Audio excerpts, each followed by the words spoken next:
Hi viewers, welcome to Subhashini Ulagam. இன்றைக்கி நம்ம அல்வா செய்யலாம் வாங்க. இப்போது ஒரு பாத்திரத்தில் கொஞ்சம் கார்ன்ஃப்ளவர் மாவு கொட்டிக்கலாம்.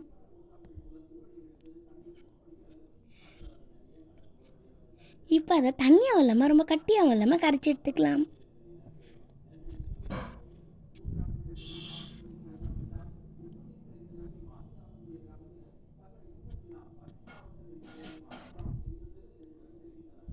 ஃபஸ்ட்டு ஸ்டார்டிங்கில் கரைக்கும் போது ரொம்ப கட்டியாக இருக்க மாதிரி இருக்கும். அப்புறமா நல்லா தண்ணியை நம்ம ஈஸியாக கரைச்சி எடுத்துடலாம்.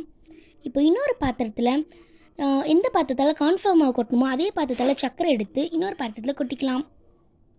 இப்போது தேவையான அளவு அதுலேயும் தண்ணி ஊற்றிக்கலாம்.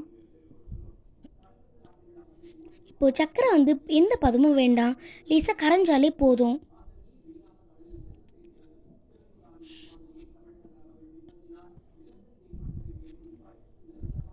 இப்போ சக்கரை நல்லா கரைஞ்சிட்டோன்னே கொஞ்சம் எலுமிச்சை சாறு போட்டுக்கலாம். ஏன்னா அப்போ தான் சக்கரை ஆறிட்டதுக்கப்புறமா கட்டி கட்டியாக ஆகாது. இப்போ நம்ம கரைச்சி வச்ச கார்ன்ஃப்ளவர் மாவு ஒரு தடவை கலக்கிட்டு ஊற்றிடலாம். இப்போது கொஞ்ச நேரத்துலேயே இது ஒரு மாதிரி கண்ணாடி மாதிரி வரும். அதுக்கப்புறமா தான் நம்மளுக்கு நல்லா செட் ஆகி அல்வா மாதிரி வரும்.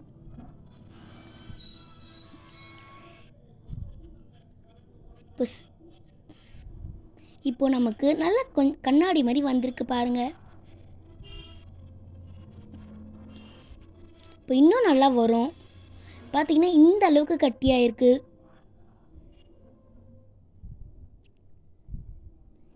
இப்போது இந்த ஸ்டேஜில் நம்ம கொஞ்சம் நெய் ஊற்றிக்கலாம்.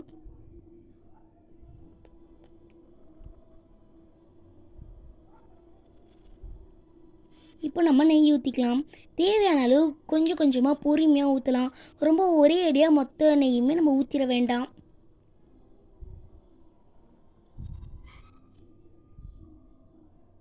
இப்போ கொஞ்சம் ஒட்டுற மாதிரி தான் இருக்கும். அதுக்கப்புறம் நம்ம மொத்த நெய்யும் சேர்த்து ஃபுல்லாக பண்ணும்போது நமக்கு ஒட்டாமல் நல்லா வந்துடும். இப்போ நம்ம முந்திரி பருப்பு போட்டுக்கலாம். இப்போ இதில் நமக்கு என்ன கலர் வேணுமோ கேசரி பவுடர் போட்டுக்கலாம்.